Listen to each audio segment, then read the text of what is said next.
I'm going to make a corned beef pasty today. I discovered that corned beef is only £2.05 in Aldi. It's nearly £4 a tin in all the other shops. And if you're somebody that used to eat corned beef growing up, it used to be one of the cheaper foods that you could get to cook various different things with. And £4 a tin now is crazy. So £2 a tin at Aldi. I'm going to make some corned beef pasties.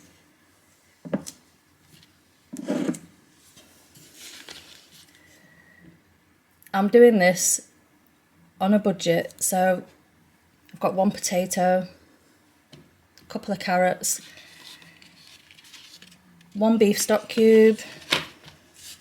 Going to make pastry using lard, because imagine if you've run out of butter or margarine, lard is 50p a block, and it's really good for making pastry with.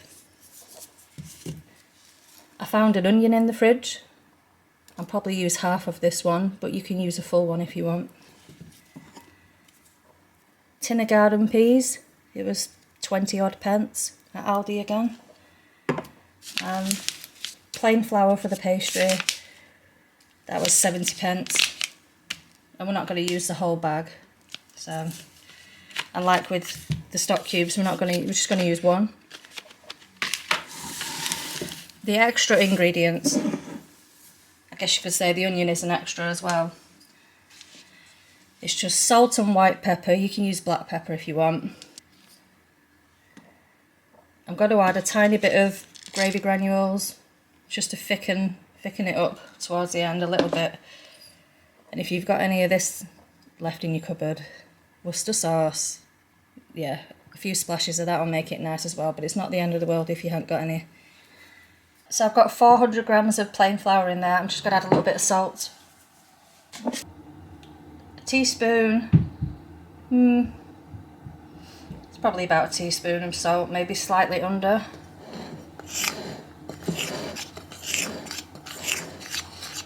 You can adapt the salt to your own taste, really. And now the lard.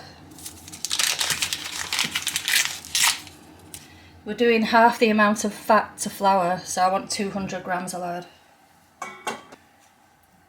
And I'm going to just put little cubes of it in. And then you rub it between your fingers to make breadcrumb type texture.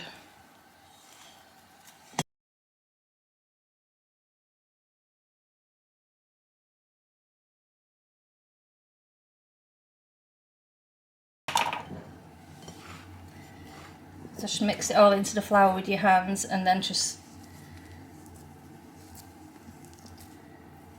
rub it together into the flour until you have breadcrumbs. Be quicker and easier in the blender. Sometimes it's therapeutic. Like making bread dough, you can do it with a kneading hook, but doing it by hand, it's therapeutic.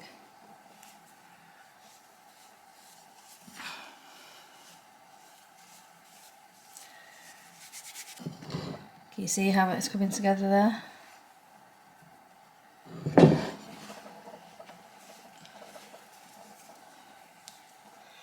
Try and find every single lump and squash it between your fingers with the flour.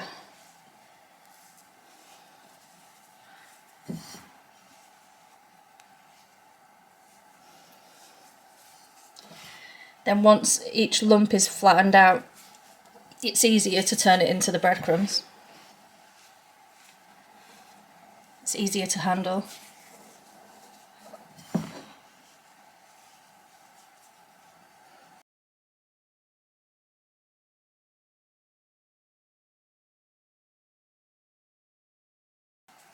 There we go, it's getting there now. Most of the lumps have gone.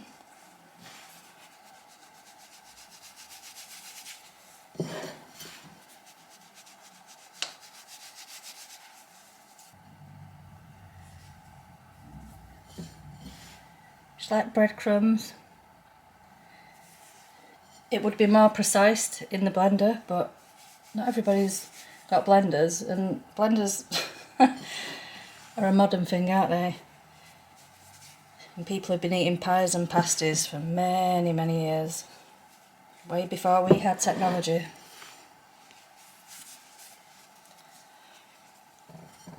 Right, that'll do.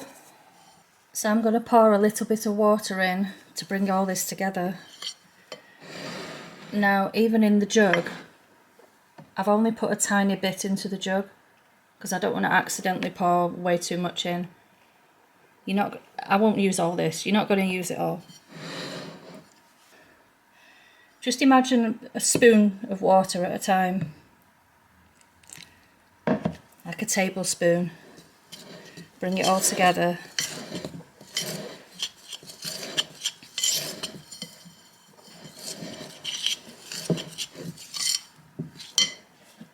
And then another tablespoon.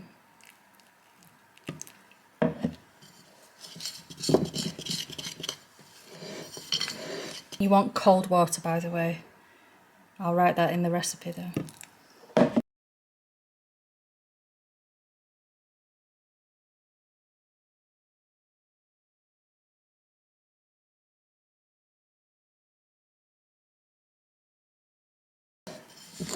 See how it's all coming together now.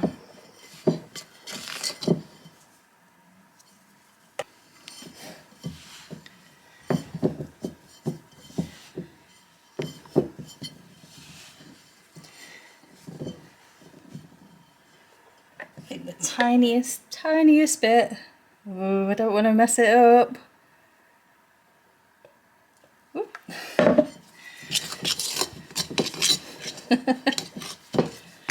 You live and you learn with stuff like this. The more you make things, the better you get at it in the end.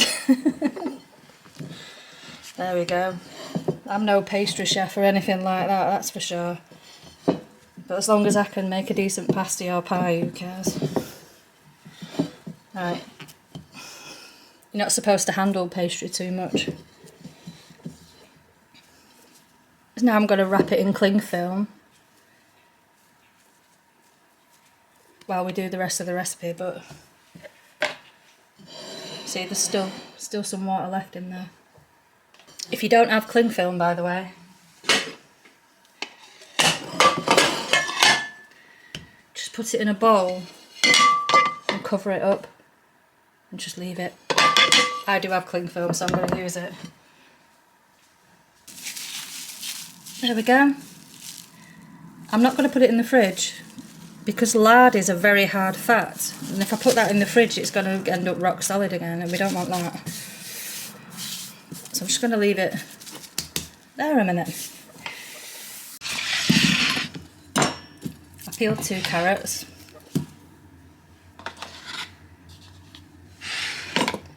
I opened the tin of peas and rinsed the water off them. Just left it like that in the sieve for the minute. I'm going to chop the carrots up.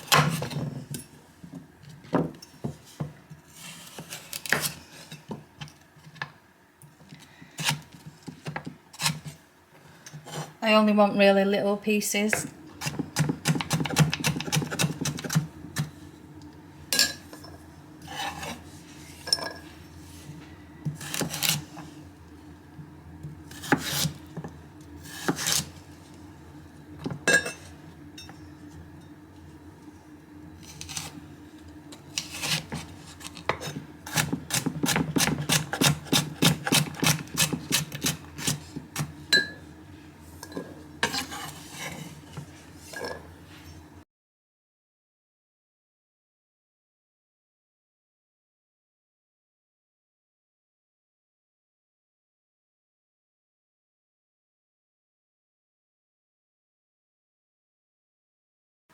So here's the carrots.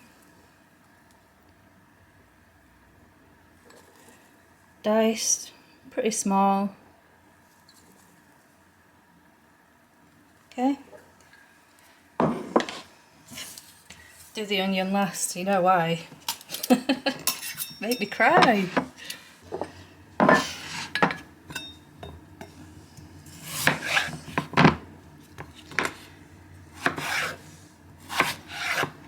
I want the potatoes slightly bigger than the carrots. Not massively, but about that size-ish.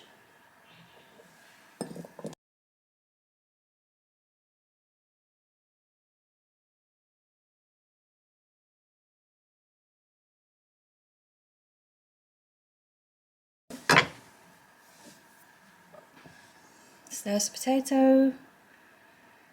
A little bit bigger than the carrots, but not super different. There we go. I'm just going to put half an onion in.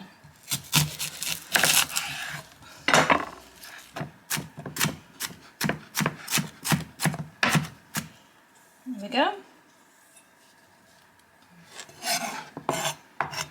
So half a little onion, it's quite a lot really when you chop it up into little pieces. So we've got the onion, got the carrots, got the potatoes, and there's the tinned peas. Probably won't use all of those. Corned beef, don't need that right now. Let's just get this on the go. I've already boiled the kettle. So because I'm putting onions in, I'm going to put a little bit of oil in a small pan and just lightly fry these to soften them slightly before I add the rest in with the water. See the browning and slightly there, and they're really softening up a little bit. So in with the potatoes and the carrots. What I'm going to do now is put the stock cube in, some water, a little bit of white pepper, and a pinch of salt. I'll just crumble the stock cube.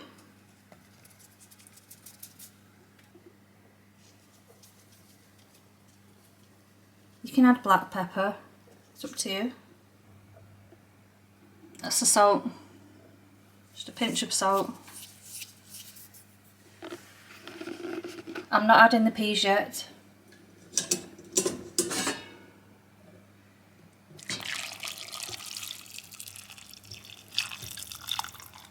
So I just want to cover the food, the potatoes and carrots, just cover them slightly. If the water starts to dry out a little bit too much, I'll add a tiny bit more water from the kettle. I don't want it to turn into a stew. I don't want loads of water that I have to tip down the sink. I want the potatoes to absorb the water and cook, thicken up slightly, and then I might add a little bit of gravy granules at the end for an extra bit of flavour and to thicken it. So I'll just bring it back up to the boil and then I'll let it simmer. So I'm going to cut this straight in half, half for the lids and half for the bottom of the pasty, alright? Bear in mind when you're doing this to check on the potatoes. It won't be done yet though. I'll have to remind myself.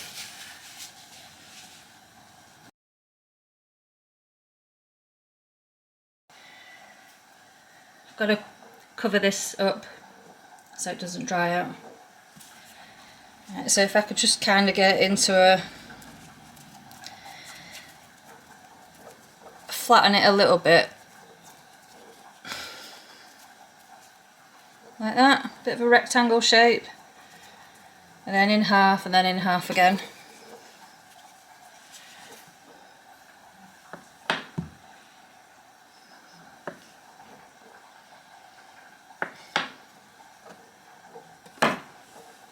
There we are.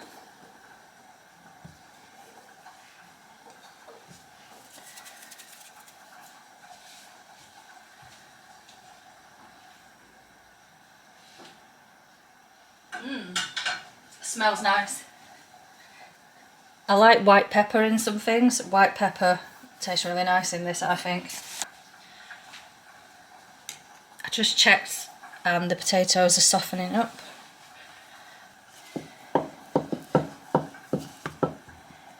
If it starts to crack a little bit, just push it back together.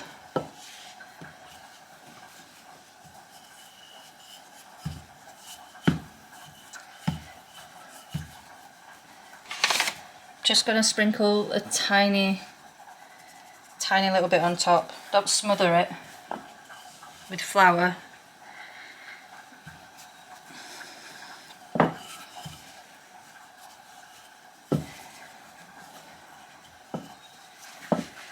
Now I've got the baking trays already lined with baking paper. If you don't want to use baking paper, grease the tray with oil or butter or something, and then just sprinkle a little bit of flour on top, and that'll stop it from sticking. I do that when I haven't got any baking paper available. Right, how big's this pasty gonna be?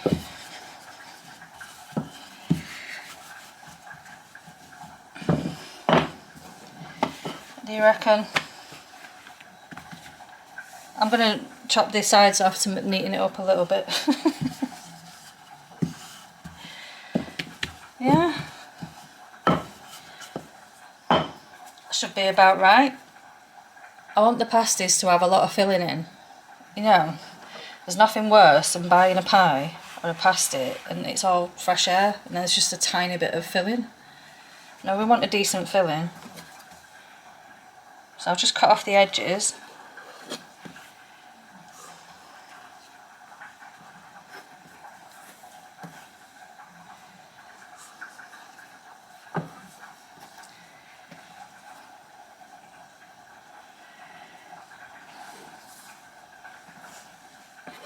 There we go.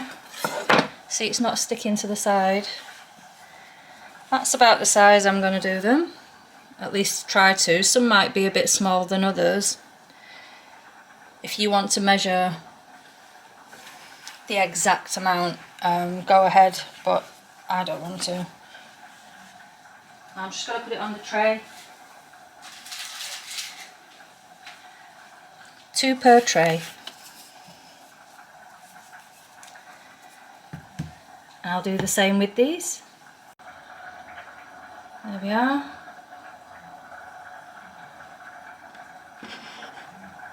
Both trays are similar. So here's what's going on with the pan. I'm going to take a little bit out of the pan and show you what the potatoes and carrots are looking like. And here it is. Now watch the fork. Look at what that's doing to the potato. And the carrot straight into it, beautifully soft.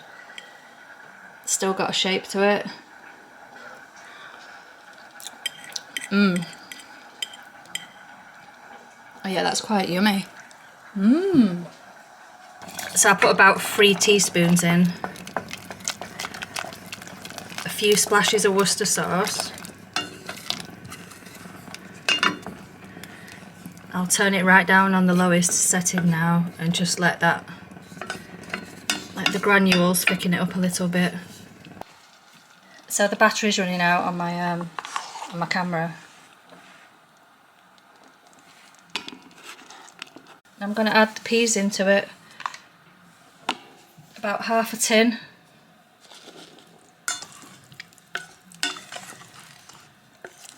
You see?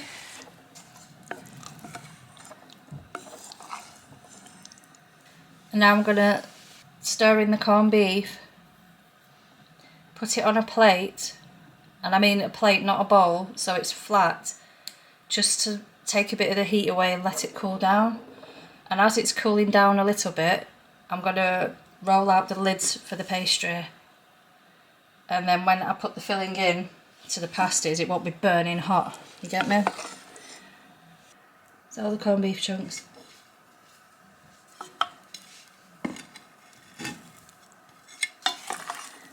Then just mix it in.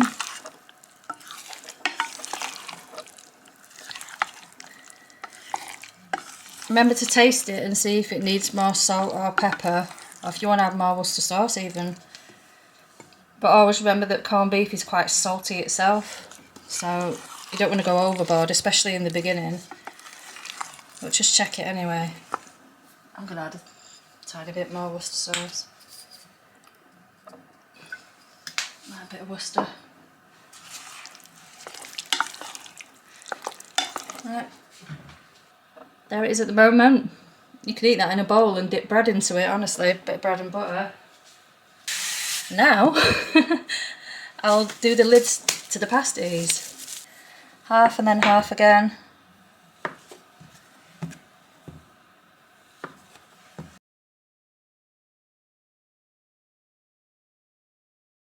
Got to dab water around the edge with my finger, and then when we put the filling in and the lid on top, hopefully it'll stick to it.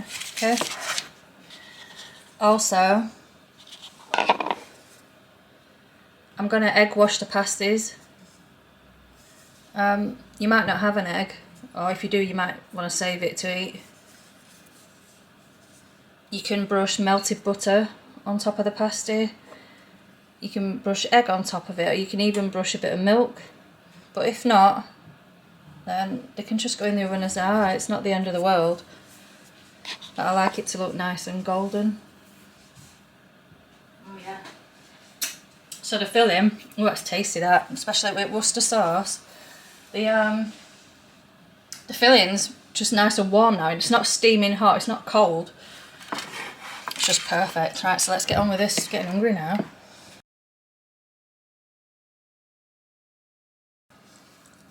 Now when you go to the pasty shop, this is kind of amount of filling that you want from your pasty. You never get it though, do you?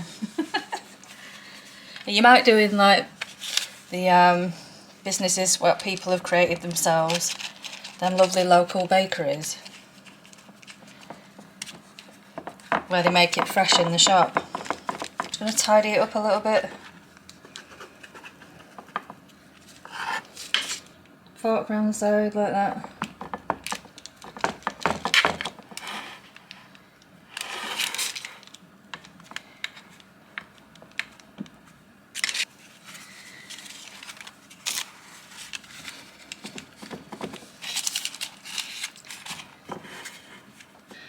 Right, I've got all four here on the side. You can only see two of them. I'm going to egg wash them. Careful over the filling that you don't poke a massive big hole through it, but even if you did, it doesn't really matter. It might not look ideal when it comes out of the oven, but if it tastes good, that's all you want. I'm going to put holes in two of them and leave two without holes and show you the difference.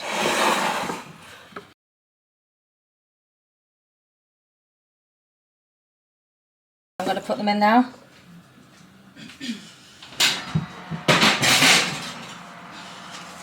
So here they are, fresh out of the oven, about 25 minutes.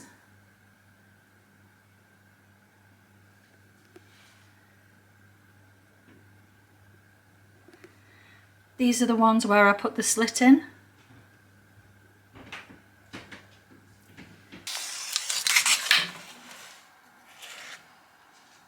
So I've just sliced a quarter there.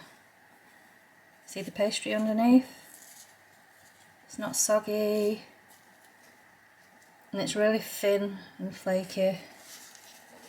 Nice and golden on top. Let's have a little taste.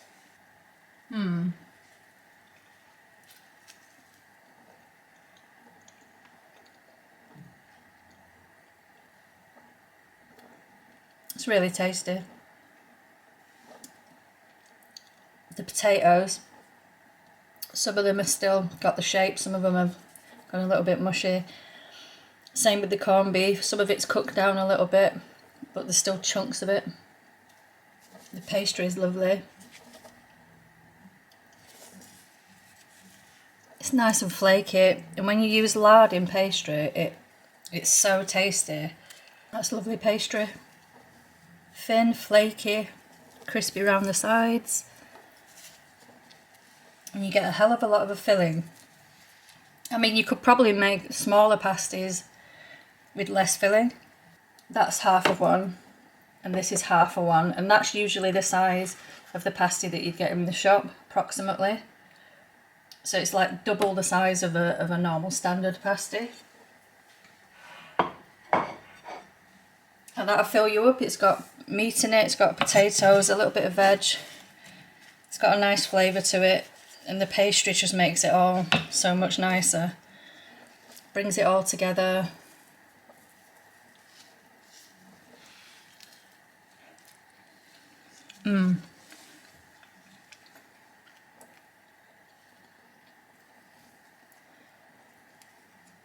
So there you go, corned beef pasty.